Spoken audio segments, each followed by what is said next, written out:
Olá, tudo bem? Me chamo Paulo Freire e esse é o Leituras do Paulo. Hoje eu queria falar sobre o livro O Pintor Debaixo dos Lava-Loiças, do Afonso Cruz, escritor português contemporâneo. Eu acabei de ler esse livro e acho que vale falar um pouco dele para talvez despertar o interesse em algumas pessoas para fazer essa leitura, porque é um livro que tem um viés poético muito forte, que me interessa particularmente. É um livro que tenta reconstruir uma história, como se contasse uma história de uma história, porque o autor vai nos dizer que essa história vem da sua própria família, dos avós que, a certa altura da Segunda Guerra Mundial, refugiaram um pintor na casa deles, um pintor judeu, fugido da Alemanha, que dormia debaixo do lava-louças na cozinha deles. E a forma como ele vai reconstruir isso é muito bonito. Ele começa falando desde a infância. O nome que ele dá é um nome fictício, claro, do Joseph Sors, que era um menino que gostava de desenhar. Só que ali a gente vê pela ótica daquele menino um mundo muito mais bonito do que aparenta ser. Entretanto, ele mesmo tenta se regrar a partir de um conceito que ele tem, que ele chega, que é o da dispersão. Bom, como é que funciona isso? Ele vai dizer que tem um filósofo que tem uma teoria que ele vai fazer um paralelo com as árvores, que a tendência das árvores seria crescer para cima, chegar até o céu, caso elas não começassem a dar galhos para os lados. E ele vai fazer essa analogia com a dispersão. Tudo aquilo que nos dispersa, nos tira do nosso foco, são galhos que a gente deve podar para crescer, para ir para cima.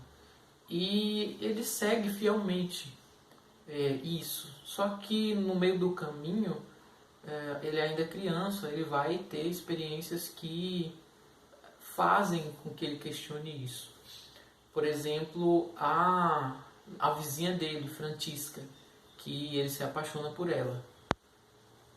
Mas o bonito, né, dessa história, o que me parece ser mais bonito e mais interessante, é como que o autor ele usa as palavras e ele mexe nas palavras para trazer frases que impactam pela sua simplicidade, mas por ao mesmo tempo todo o conceito, toda a construção que traz por detrás disso. A certa altura, por exemplo, ele vai indicar uma moça, uma mulher que está prestes a morrer, ela está doente, e que ela vive assim, sem medidas. Ela toma a vida dela sabendo que ela já vai morrer mesmo, então ela aproveita ao máximo.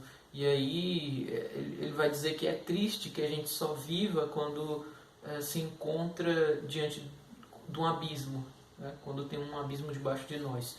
E eu acho que ele vai construindo esse tipo de coisa ao longo do livro todo, mostrando como que a simplicidade de uma coisa que poderia ser comum, passar por batido, pode carregar por trás uma potência muito grande. Eu acho que isso, dentre outras coisas, é o que interessa, assim, que a gente pode querer ler Afonso Cruz.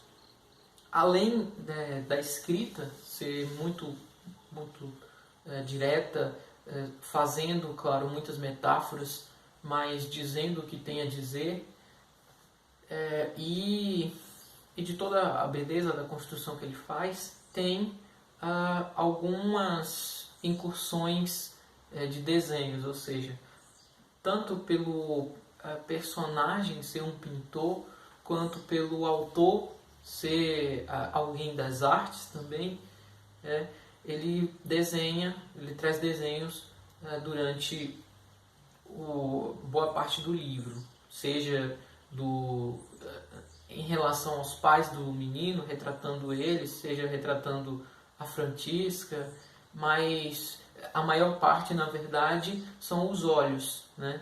Ele, supostamente, o pintor tem não sei quantos livros, acho que mais de 20 livros, se não me engano, nomeados assim, né?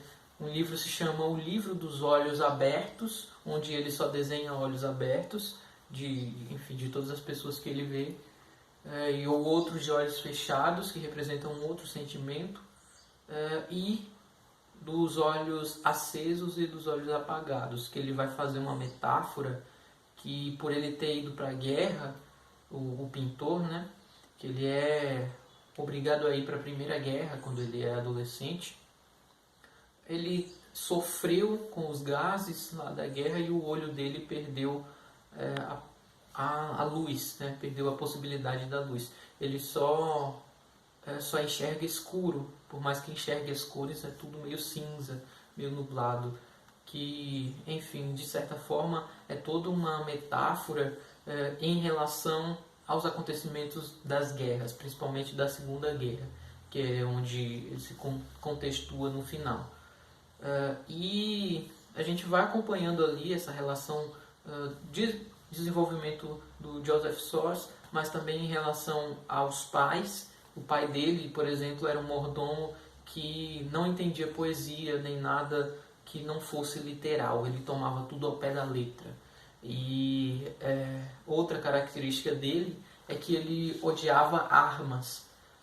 E aí você pensa que isso não tem muita importância, né? Ele é um sujeito que não gosta de armas, normal. É mais incomum a questão da literalidade, ele tomar tudo ao pé da letra, não entender metáforas, não entender poesia. Mas quando as duas coisas se juntam em uma passagem específica da obra, que tem uma conversa entre dois personagens, é genial o que o autor faz com isso. Duas características de um personagem fazem com que ele tome uma atitude que não é estranha às características dele, mas é estranha a todo o resto. As pessoas não podem ver com bons olhos aquilo que ele faz.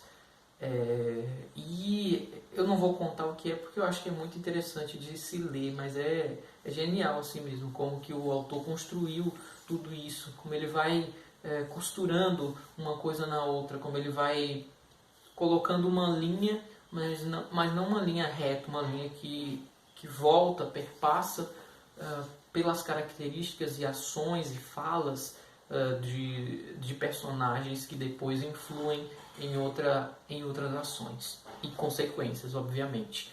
Tem outra que é bem interessante, que é quando o Joseph Sores volta da guerra e ele percebe uma situação que estava acontecendo ali entre o amigo dele e a moça que ele gostava, a Francisca. E aí a atitude dele é muito forte e vai servir para uma coisa que vai acontecer lá no final do livro. E, enfim, tem uma grande referência, claro, ali de um artista, né?